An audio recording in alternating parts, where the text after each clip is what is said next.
রাধে কৃষ্ণ বন্ধুরা, কেমন আছেন আপনারা? আশা করি সবাই ভালো আছেন। আজকে আবার একটা নতুন ভিডিও নিয়ে হাজির হয়ে গেছি। ভিডিওটি শেষ অবধি দেখার অনুরোধ রইল। আজকের গল্প রবীন্দ্রনাথ ঠাকুরের অধ্যাপক। আজকে গল্পের তৃতীয় পর্ব।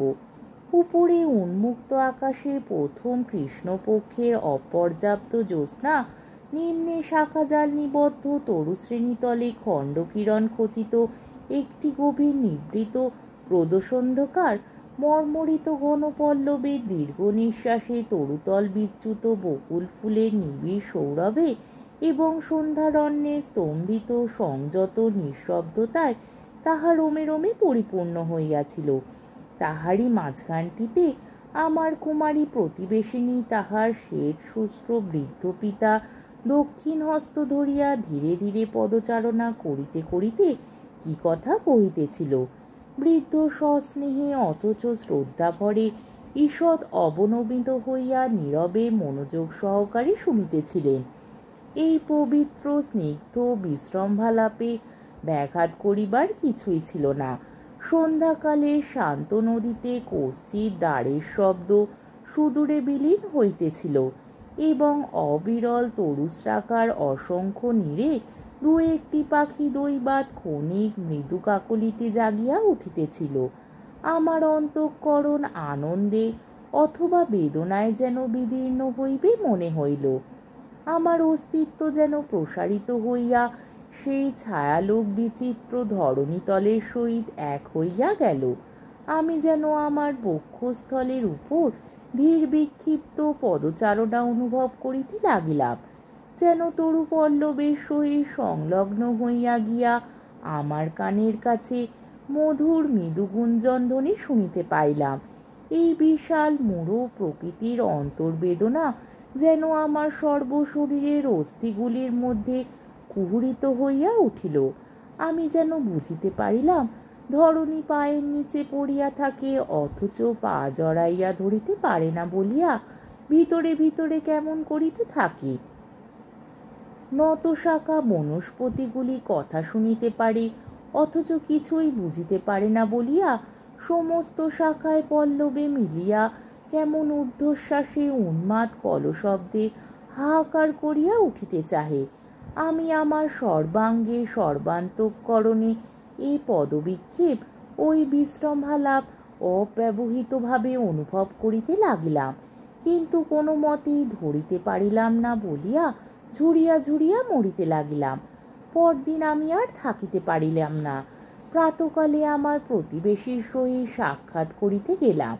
ভবনাথ বাবু তখন বড় এক পেয়ালা চা পাশে রাখিয়া চোখে চশমা দিয়া নীল পেন্সিলে দাগ করা একখানা হ্যামিল্টনের পুরাতন পুঁথি মনোযোগ দিয়া পড়িতেছিলেন। আমি ঘরে প্রবেশ করিলে চশমার উপরিভাগ হইতে আমাকে কিয়ৎক্ষণ অন্যমনস্কভাবে দেখিলেন। বই হইতে মনটাকে এক মুহূর্তে প্রত্যাহরণ করিতে পারিলেন না। অবশেষে অকস্মাৎ সচকিত হইয়া ত্রস্তভাবে আতিথ্যের জন্য প্রস্তুত হইয়া উঠিলেন। আমি সংক্ষেপে আত্মপরিচয় দিলাম। তিনি এমনই শশব্যস্ত হইয়া উঠিলেন যে চশমার খাপ খুঁজিয়া পাইলেন না। খামোকা বলিলেন, আপনি চা খাইবেন? আমি যদিও চা খাই না, তথাপি বলিলাম আপত্তি নাই।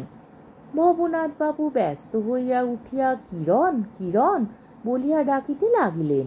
দ্বারের নিকট অত্যন্ত মধুর শব্দ শুনিলাম। কি বাবা? ফিরিয়া দেখিলাম তাপস কর্ণ দুইটা সহসা আমাকে দেখিয়া ত্রস্ত হরিণীর মতো পলায়নোদ্যত হইয়াছেন। ভবনাথ বাবু তাহাকে ফিরিয়া ডাকিলেন। আমার পরিচয় দিয়া কহিলেন, ইনি আমাদের প্রতিবেশী মহেন্দ্র কুমার বাবু, এবং আমাকে কহিলেন, ইনি আমার কন্যা কিরণবালা। আমি কি করিব ভাবিয়া পাইতেছিলাম না। ইতিমধ্যে কিরণ আমাকে আনম্র সুন্দর নমস্কার করিলেন। আমি তাড়াতাড়ি ত্রুটি সারিয়া লইয়া তাহা শোধ করিয়া দিলাম। ভবনাথ বাবু কহিলেন, মা, মহেন্দ্রবাবুর জন্য এক পেয়ালা চা আনিয়া দিতে হইবে। আমি মনে মনে অত্যন্ত সংকুচিত হইয়া উঠিলাম, কিন্তু মুখ ফুটিয়া কিছু বলিবার পূর্বেই কিরণ ঘর হইতে বাহির হইয়া গেলেন। আমার মনে হইল যেন কৈলাসে সনাতন ভোলানাথ তার কন্যা স্বয়ং লক্ষ্মীকে অতিথির জন্য এক পেয়ালা চা আনিতে বলিলেন। অতিথির পক্ষে সে নিশ্চয়ই অমিশ্রিত অমৃত হইবে, কিন্তু তবু কাছাকাছি নন্দীভৃঙ্গি কোনো বেটাই হাজির ছিল না। ভবনাথ বাবুর বাড়ি আমি এখন নিত্য অতিথি। পূর্বে চা জিনিসটাকে অত্যন্ত ডরাইতাম, এক্ষণে সকালে বিকেলে চা খাইয়া খাইয়া আমার চায়ের নেশা ধরিয়া গেল। আমার বিয়ে পরীক্ষার জন্য জার্মান পণ্ডিত বিরচিত দর্শনশাস্ত্রের নব্য ইতিহাস আমি সদ্য পাঠ করিয়া আসিয়াছিলাম।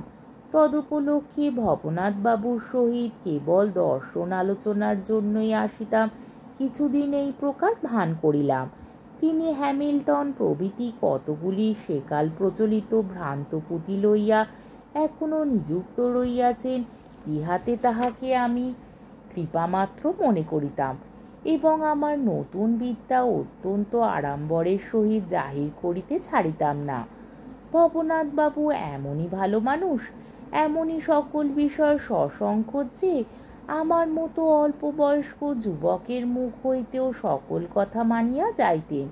তিলমাত্র প্রতিবাদ করিতে হইলে অস্থির হইয়া উঠিতেন, ভয় করিতেন পাছে আমি কিছুতে ক্ষুণ্ণ হই।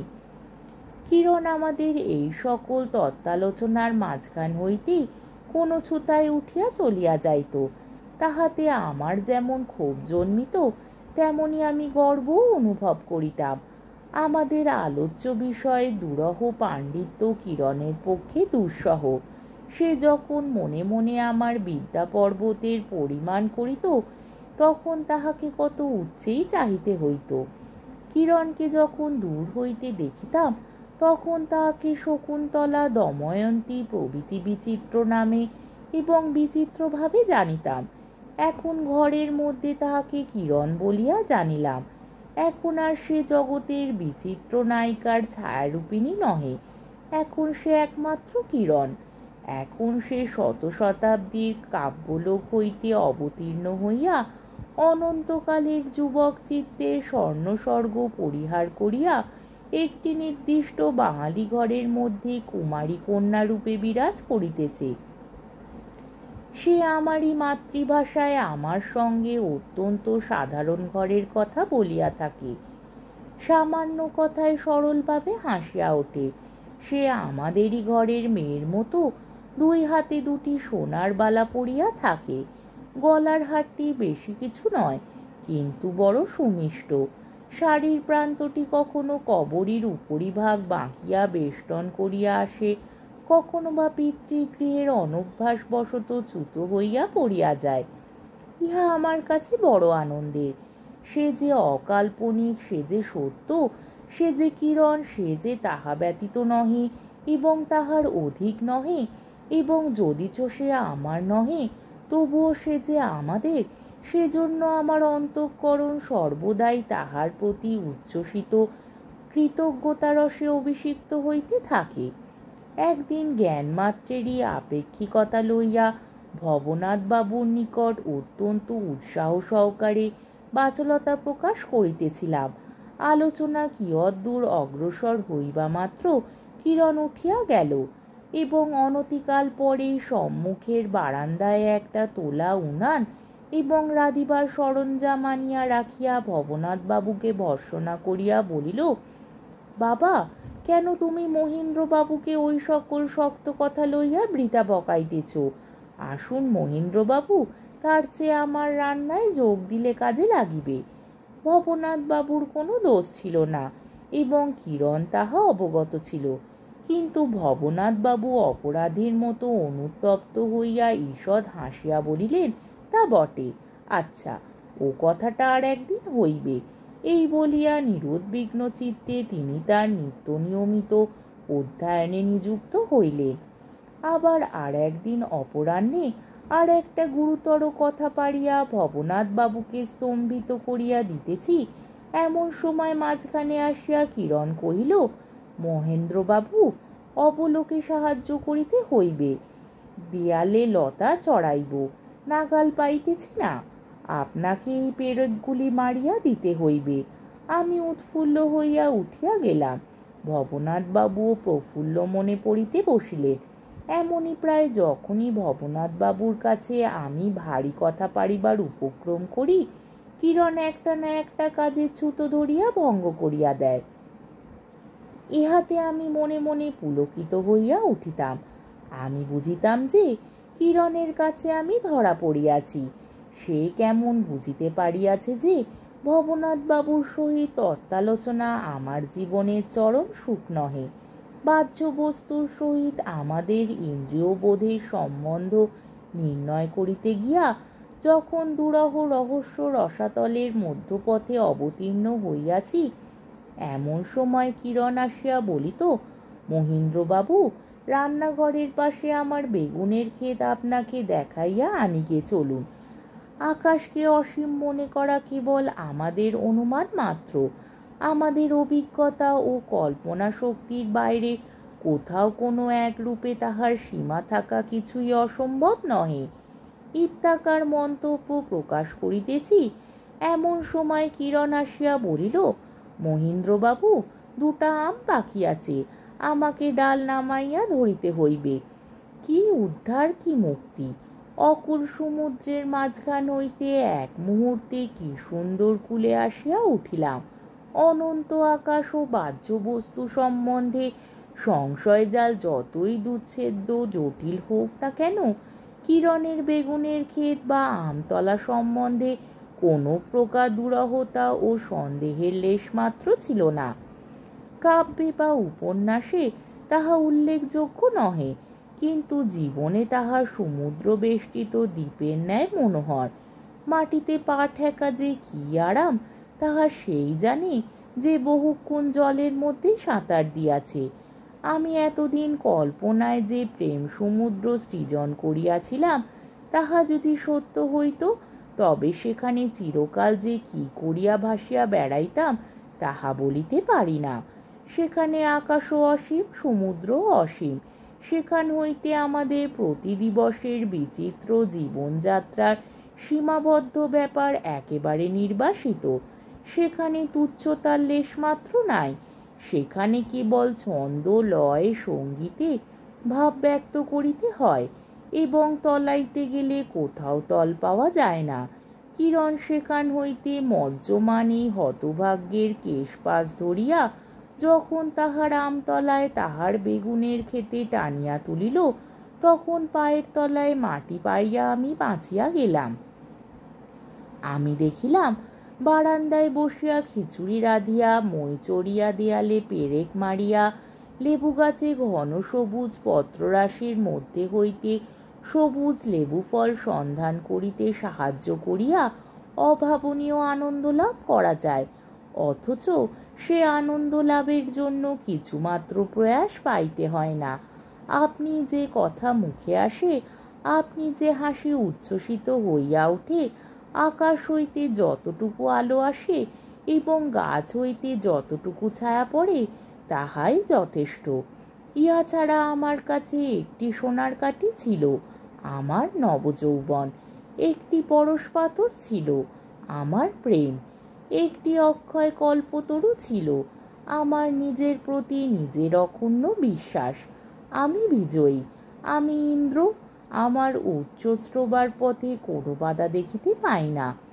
কিরণ আমার কিরণ, তাহাতে আমার সন্দেহ নাই। সে কথা এতক্ষণ স্পষ্ট করিয়া বলি নাই, কিন্তু হৃদয়ের এক প্রান্ত হইতে আর এক প্রান্ত মুহূর্তের মধ্যে মহাসুখে বিদীর্ণ করিয়া সে কথা বিদ্যুতের মতো আমার সমস্ত অন্তঃকরণ ধাঁধিয়া ক্ষণে ক্ষণে নাচিয়া উঠিতেছিল। কিরণ আমার কিরণ। আজকের পর্বটি এখানেই শেষ হলো। আমার ভিডিওটি যদি আপনাদের ভালো লেগে থাকে, তাহলে আমাকে কমেন্টের মাধ্যমে আপনাদের মূল্যবান মতামত অবশ্যই জানাবেন এবং আমার ভিডিওটিকে লাইক ও শেয়ার করার ও আমার চ্যানেলটিকে সাবস্ক্রাইব করারও অনুরোধ রইল। তাহলে আজকের ভিডিওটা এই অবধি। পরের দিন আবার এই গল্পেরই 4র্থ পর্ব বা শেষ পর্ব নিয়ে হাজির হয়ে যাব। ততক্ষণ পর্যন্ত আপনারা সবাই ভালো থাকবেন, সুস্থ থাকবেন, সাবধানে থাকবেন এবং আমার ভিডিওটি দেখতে থাকবেন। তাহলে আজকে আসি, রাধে কৃষ্ণ।